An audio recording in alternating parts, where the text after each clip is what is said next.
5 seconds. Start. Sir, the budget has been variously described and criticized as one that increases the burden of the common man, one which gives concessions to the rich and encourages foreign investments. I agree, sir, that it is all this and much more, but it certainly is not a highwayman's budget. To my mind, sir, the budget is sincere, conscientious, and at the same time, it is a bold effort on the part of the finance minister who is charged with heavy responsibility of finding resources for the third 5-year plan. This plan, to my mind, sir, is not at all ambitious in view of our needs. It may be looked upon as a rather heavy demand, but looking to our needs, it is not very ambitious.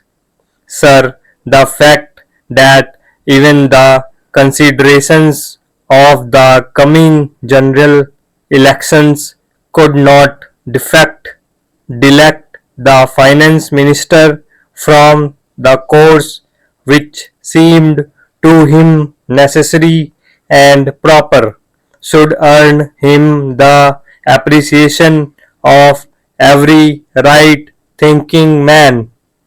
The common man's interest, as I said, is nearer to our hearts than perhaps some others can claim, or at least it is equally nearer to us, and yet there come times in a nation's history when it becomes necessary for the people to postpone the fruits of their labor and enterprise to secure the future.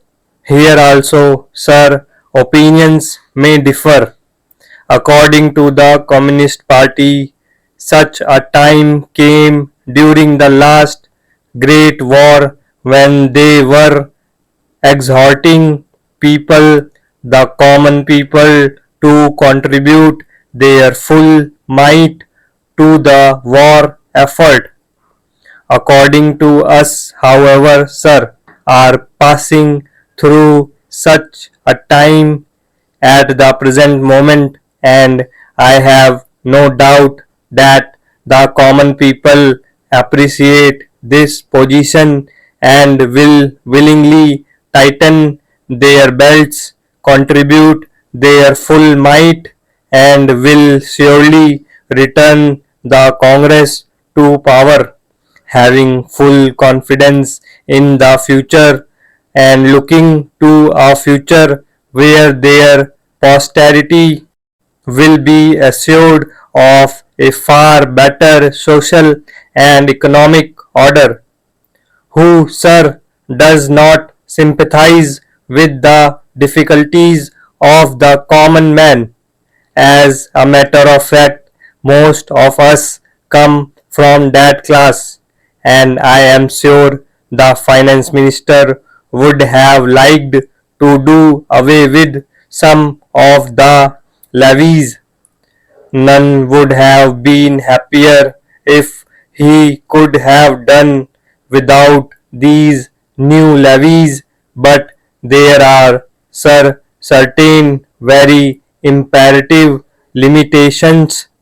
We are passing through a critical period. Sir, it may not be necessary to continue these levies for a long time. Rather, I am inclined to think that before long it may be possible to give up some of them At least I have very valid reasons to think so. Our public undertakings are coming to their own, and some of our important irrigation and power projects have just been completed. Some others are nearing completion, and in due course, I think in the very near future, they must yield returns. This will go a long way to lighten the burden of the common man. We might, sir, also resort to some other ways. I suggest that we might take to public trading in some specific items of export and import. That would also certainly go a long way and help us. The private corporate sector has been steadily growing and has been developing capacity. It is sure to benefit from all these present concessions and develop greater capacity. This sector must come forward to meet new demands for taxation in the future. I agree that so far as indirect taxation is concerned, it has reached the saturation point, but the corporate sector, growing as it is in strength, in vitality, and in capacity, will not, I am sure, shirk its responsibility to contribute to the common fund. I wish, sir, the committee which had been appointed to go into where the additional national income had gone had entered upon its labors a bit earlier and had made its findings available to us.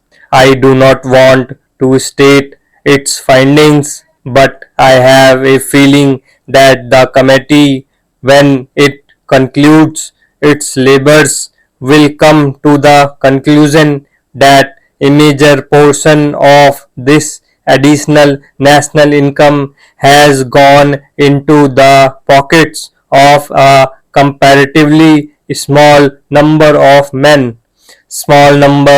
individuals, and it is they who must in future contribute their share to the country's taxation needs, because the profits they have earned are not all due to their own efforts and enterprise only.